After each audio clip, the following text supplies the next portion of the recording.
Halloween is this Saturday. It has the 5th highest number of emergency room visits involving children, but there are some simple things you can do to keep your children safe this holiday weekend. And joining us now is pediatric ER doctor Sabrina Perkins. Thank you for joining us. Well, thank you for having me. And I do want to highlight, we have some other guests here. We have Callista and all, as you can see, in costume. We have Callista, John right here, and Rose over here to my right. So thank you all for joining us.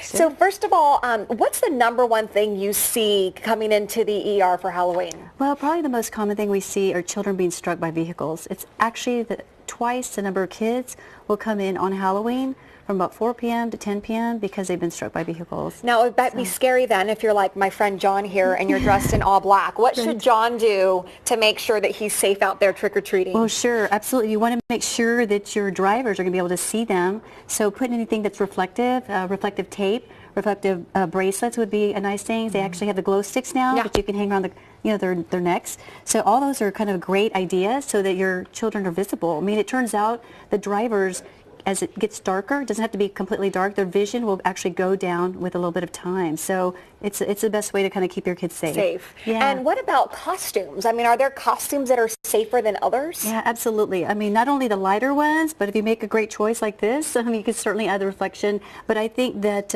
using well-fitted costumes, make sure your kids try them on beforehand.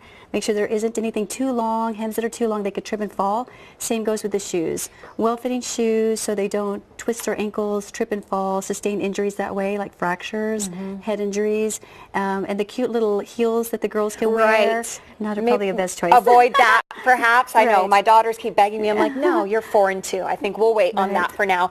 So what about, we actually had a viewer write in because they were wondering, how can you tell the difference between, okay, you have tummy aches that night. How do you know if it was just too much sugar perhaps to something maybe dangerous? So that's a great question. I think a lot of times it may be difficult. You always want to try to go through the candy yourself before the children get to it. Make sure there isn't going to be anything there they could swallow, for instance, a magnet, a coin. But I do think that probably if a child should continue to vomit, that's going to be the best sign to let you know it's probably best you go in.